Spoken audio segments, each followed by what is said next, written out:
how I studied is, different for everyone, but what I did that works best for me was I did everything short-term memory. So at least if there was like a big midterm or an exam coming up, what I would do is I organize.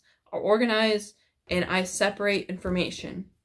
I go, okay, I'm gonna study this Monday, but I don't do it weeks in advance because then I'm not serious about it. And procrastination helps with pressure. And when you put pressure on yourself, it helps you get things done. And so usually at least 3, 4 days out before I start studying for my midterm exam. If it's like a quiz, I probably do it like, the night before. I organize things. I write out, okay, so I'll do this half, I'll study this half and memorize it by, Monday, do this on Tuesday, the other half, and then test on Wednesday. And so what I would do is, and then I leave an extra day to like review, but even if that doesn't work out, which normally it doesn't, when I make a plan, it doesn't work out, I just make sure that it just in my head, I like prioritize. I split everything, I study half of it one day and then I really study, the night before. And so usually it's the night before that I get all that information in my head. Short-term memory works miracles, guys. And so what I do is I take the entire day. I study like 1 to 2 hours, take a break, 10-minute break, go downstairs, eat food, do whatever you need to do for 10 minutes, come back up, study again, have a study session, go run through it again, all the information. And what I do is I actually talk to myself the information like here. So here I have anatomy quiz right here. And so this is what I would do. Hemoglobin is a protein in your RBC, red blood cell count that carries oxygen to your body's organs, tissues, and transports carbon dioxide from your organs and tissues back to your lungs. Like every 3 hours the day before, I just talk to myself.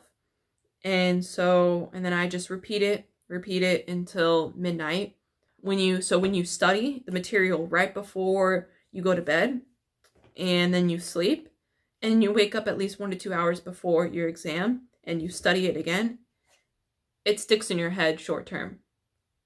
No doubt this has helped me pass all my exams for the past 4 years. That's what's worked for me. I go through it, and when you do it the night before, it puts pressure on yourself to actually get it done and actually memorize it. And so it'll stick in better. And so, and then I just go over it. But usually 2 days out before the exam, when I start studying the first time around, I make sure I have all the information I need to study right here. Like I just, I write it out, like definition. This is what I need to know. I don't have like bullet points of like, hemoglobin. Okay, go look that up in the book. No. I mean, I kind of like bookmark. I just follow the lecture slides. You just memorize what's on the slide and kind of do that. Like, you got, 6 slides on like one paper or whatever, and you kind of just read it off and, maybe kind of like take some notes on the slides. But, if you're not giving lecture slides, I mean, like if you're given like this kind of format where like, know this table, and if you're given this kind of thing where you gotta like look it up in the book, go look it up, make some bookmarks and kind of refer to it, look at it, read it 10 times. I also paraphrase. Paraphrasing is really good.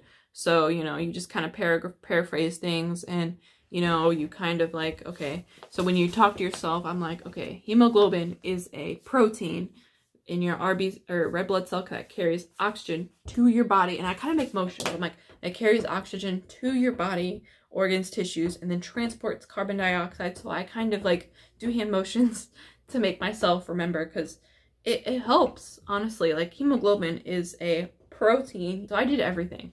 And so you doing hand motions helps. So that's how I study every single test. That's what helps for me, and that's what works for me. That's how I pass all my classes. That's how I do college.